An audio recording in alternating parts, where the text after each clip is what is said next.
Hello student. आज जो है हम रासायनिक गतिकी जो क्लास 12th का चौथा चैप्टर है उसका ऑब्जेक्टिव लेकर के आए हैं, जो आपके एग्जाम में बहुत ही ज़्यादा कारगर सिद्ध होंगे। जैसे हम पहला क्वेश्चंस की बात करें तो इसमें क्या है कि रासायनिक गतिकी में क्या अध्ययन किया जाता है। तो देखिए, रासायनिक गतिकी में अभिक्रिया की गति को जो है अध्ययन किया जाता है। तो इसका बी नंबर आंसर हो जाएगा। ठीक है, अब देखिए क्वेश्चन नंबर अगर हम बात करें दूसरा, तो ये क्या है, अभिक्रिया की गति किस पर निर्भर करती है। तो ताप, दाब, सांद्रता और ये तीनों पर करती है, परंतु पदार्थ का रंग पर डिपेंड नहीं करती है। ठीक है, इसका आंसर हो जाएगा डी। अब हम चलते हैं क्वेश्चन नंबर 3 पे। क्वेश्चन नंबर 3 क्या कहता है, रेट ऑफ रिएक्शन की एसआई मात्रक क्या होता है। रेट ऑफ रिएक्शन का एसआई मात्रक, देखिए सबसे पहला चीज, अगर ऑप्शन आप जानते हैं, कुछ आइडियाज है तो उसके अनुसार से भी आप ज्ञात कर सकते हैं। जैसे मोल, ये जो है पदार्थ की मात्रा का इकाई है। सेकेंड समय का होता है। ग्राम, ये जो है सीजीएस मात्रक होता है द्रव्यमान का। तो इस ऐसे भी आप कह सकते थे कि मोल प्रति लीटर प्रति सेकेंड जो है इसका राइट आंसर हो जाता है। ठीक है, इसका ए आंसर हो जाएगा। ठीक है, तो अब अगले क्वेश्चन पर चलते हैं। Question number 4। क्वेश्चन नंबर 4 क्या कहता है, निम्न में से कौन अभिक्रिया की गति बढ़ाता है। निम्न में से कौन अभिक्रिया की गति को बढ़ाता है। तो देखिए, अभिक्रिया की गति को उत्प्रेरक बढ़ाता है। उत्प्रेरक कहते किसको है कि वे पदार्थ जो रासायनिक अभिक्रिया के वेग को बढ़ाता है उसे क्या कहते हैं, उत्प्रेरक कहते हैं। तो इसका ऑप्शन नंबर क्या हो जाएगा, ए हो जाएगा इस ऑप्शन के अनुसार।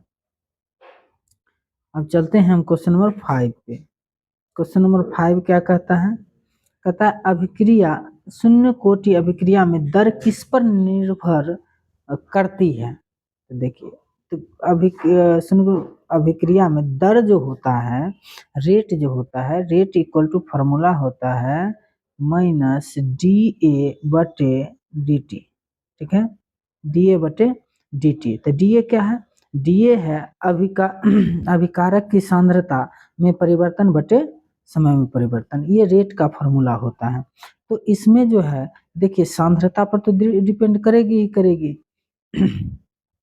किस पर निर्भर करती है, तो कहेंगे अगर ये ऑप्शन के अनुसार चले हम तो इसका आंसर जो है ए हो जाएगा। किस शून्य कोटि अभिक्रिया में, सॉरी शून्य कोटि अभिक्रिया के लिए है, तो इसका जो है अभिक्रिया की दर जो है किसी पर भी निर्भर नहीं करती है। इसका डी आंसर हो जाएगा। ठीक है, इसका डी आंसर हो जाएगा।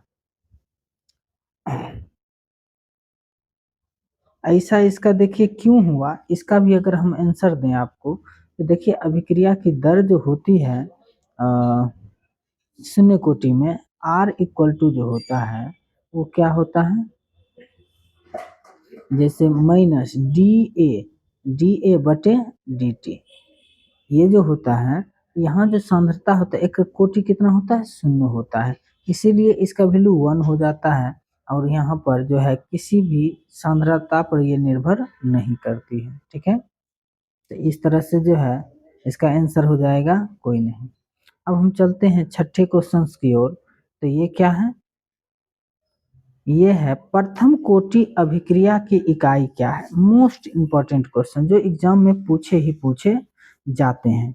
ठीक है, तो इसका होता है प्रथम कोटि अभिक्रिया का जो एसआई मात्रक होता है, इकाई होता है, वो होता है प्रति सेकेंड। क्या होता है, प्रति सेकेंड होता है, जो आपको याद रखना है। अब देखिए, फिर अगले क्वेश्चन की ओर बढ़ते हैं हम। यह है द्वितीय कोटि अभिक्रिया का इकाई क्या होता है। द्वितीय कोटि की अभिक्रिया का जो इकाई होता है वो होता है लीटर प्रति मोल प्रति सेकेंड। क्या होता है, लीटर प्रति मोल प्रति सेकेंड। ये द्वितीय कोटि अभिक्रिया की इकाई होती है, जो एग्जाम में बहुत ही ज्यादा पूछे जाते हैं। अब हम चलते हैं क्वेश्चन नंबर 8 पे। 8 क्या कहता है? हाफ लाइफ का प्रतीक क्या है? मतलब अर्ध आयु का प्रतीक क्या होता है? अर्ध आयु काल जो होता है उसका प्रतीक क्या होता है? तो आप जानते हैं अर्ध आयु काल का प्रतीक जो होता है टी हाफ ऐसे लिखा जाता है। इसका सी आंसर हो जाएगा। ठीक है, चलते हैं क्वेश्चन नंबर 8 की ओर। 8 क्या कहता है? प्रथम कोटि अभिक्रिया का अर्ध आयु काल किस पर निर्भर नहीं करता है? तो इसका देखिएगा, ये प्रथम कोटि अभिक्रिया का जो होता है वो प्रारंभिक सांद्रता पर निर्भर नहीं करता है। इसका जो है सी आंसर हो जाएगा, प्रारंभिक सांद्रता पर निर्भर नहीं करता है। अब चलते हैं 10 नंबर क्वेश्चन पर। कहता आर्हेनियस इक्वेशन, आर्हेनियस समीकरण किससे संबंधित है? तो देखिए ताप और वेग पर संबंधित है। इसका फॉर्मूला होता है जैसे k इक्वल टू, इसका फॉर्मूला देखिए आर्हेनियस समीकरण का फॉर्मूला होता है k इक्वल टू होता है e पर पावर माइनस ई ए बाय के टी। ठीक है ना, इसके आगे में नियतांक होता है a। ठीक है, तो इस तरह से इसका जो है इक्वेशन होता है, जो इस पर देख लिए कि k जो है t पर भी और जो है वेग स्थिरांक पर निर्भर करता है, ताप और वेग स्थिरांक पर। तो इस तरह से इसका आंसर हो जाएगा ए। आगे चलेंगे हम। आगे क्या कहता है कि एक्टिवेशन एनर्जी का प्रतीक है। एक्टिवेशन मतलब कि क्या कहता है? सक्रियण ऊर्जा। सक्रियण ऊर्जा को हम ई ए से डिनोट करते हैं, ई ए, एक्टिवेशन एनर्जी। इसका आंसर हो जाएगा ए। ठीक है, तब चलते हैं 12 नंबर क्वेश्चन पे। 12 नंबर क्वेश्चन क्या कहता है? कैटेलिस्ट क्या है? देखिए कैटेलिस्ट वह पदार्थ है जो एक्टिवेशन एनर्जी को कम करता है ताकि अभिक्रिया बहुत फास्ट हो सके। ठीक है, इसका आंसर हो जाएगा ये बी हो जाएगा। ठीक है, इस तरह से बी आंसर हो गया। अब देखते हैं 13 नंबर क्वेश्चन। 13 नंबर क्या कहता है? निम्न में से कौन प्रथम कोटि अभिक्रिया का उदाहरण है? प्रथम कोटि अभिक्रिया का जो उदाहरण है ये है रेडियो धर्मी क्षय।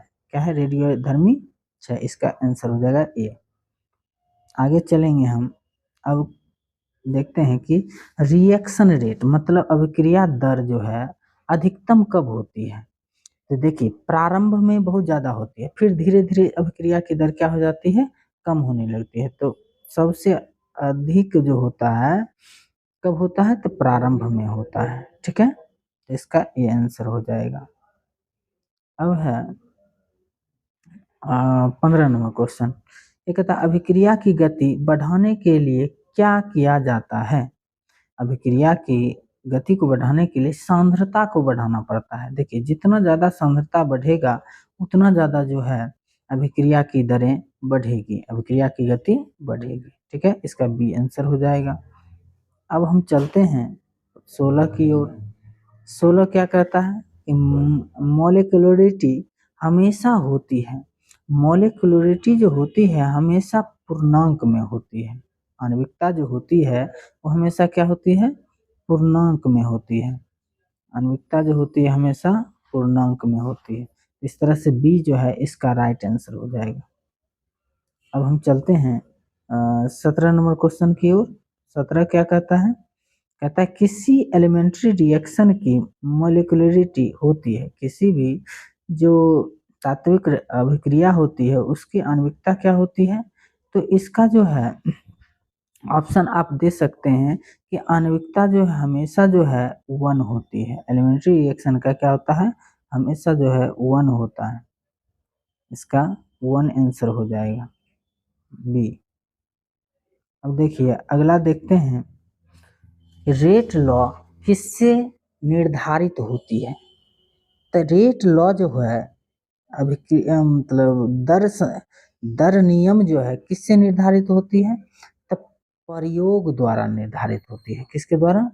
ये प्रयोग द्वारा ही निर्धारित हो सकते हैं। ये जो है इसका ए आंसर हो जाएगा, 18 का ए। अब देखिए 19 नंबर देखते हैं। कहता है वेग स्थिरांक के पर किसका प्रभाव पड़ता है? किसका प्रभाव पड़ता है? तो इस पर ताप का प्रभाव पड़ता है। हम बताए थे आर्हेनियस इक्वेशन में जो होता है K इक्वल टू ए ई पर पावर माइनस ई ए बाय के टी जो होता है, ये उसमें K जो है T पर प्रभाव मतलब निर्भर करता है। ठीक है, अब देखते हैं 20 नंबर क्वेश्चन। 20 नंबर क्या कहता है कि शून्य कोटि अभिक्रिया का ग्राफ कैसा होता है? तो हम खींच करके आपको बताए थे कि जो है शून्य कोटि अभिक्रिया का जो ग्राफ होता है वो सरल रेखा होता है। ठीक है, ये भी है। अब हम देखेंगे 21 नंबर क्वेश्चन। 21 नंबर क्वेश्चन क्या कहता है? प्रथम कोटि अभिक्रिया के लिए log a बनाम समय का ग्राफ कैसा होता है? इसका भी ग्राफ जो होता है वो सीधी रेखा में होता है, ये आपको याद रखना है, या थ्योरी में बताया गया था। अब जो है 22 नंबर क्वेश्चन अगर हम देखें तो क्या कहता है, कोलिजन थ्योरी किससे संबंधित है? तो कोलिजन का मतलब ही होता है टक्कर, तो इसका क्या हो जाएगा आंसर?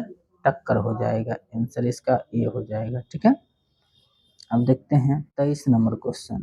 23 नंबर क्वेश्चन क्या कहता है, इफेक्टिव कोलिजन के लिए आवश्यक है, अर्थात प्रभावी टक्कर के लिए क्या चीज आवश्यक है? उचित ऊर्जा, उचित दिशा, दोनों या कोई नहीं? इसका हो जाएगा दोनों। इसमें जो उचित ऊर्जा भी चाहिए और उचित दिशा की भी जरूरत होती है, तो इसका सी आंसर हो जाएगा।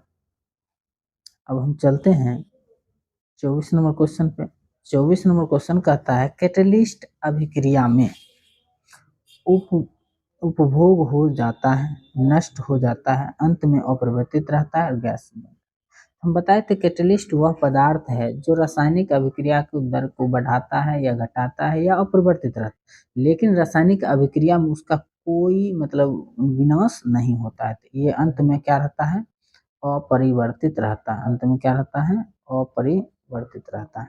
ठीक है, इसका हो गया आंसर 24 का सी। अब हम देखते हैं 25 नंबर क्वेश्चन। कहता है कि अर्ध आयुकाल का समय सबसे कम किस अभिक्रिया में होती है?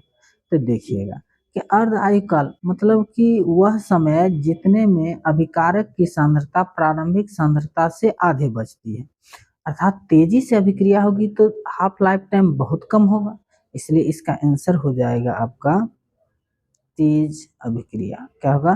तेज अभिक्रिया। फास्ट रिएक्शन में ये ऐसा होता है। अब हम चलते हैं 26 नंबर क्वेश्चन पे। ये कहता है रेट कांस्टेंट अर्थात दर नियतांक का मान बढ़ता है जब क्या होता है? ताप बढ़ता है, ताप घटता है, दाब बढ़ता है, घटता है, आयतन बढ़ता है। तो इसका आंसर जो है ए हो जाएगा। ताप जब बढ़ता है, ताप जब बढ़ता है तो दर स्थिरांक का मान भी बढ़ता है। ठीक है, ये हो गया ए नंबर आंसर। अब हम देखते हैं 27 नंबर क्वेश्चन।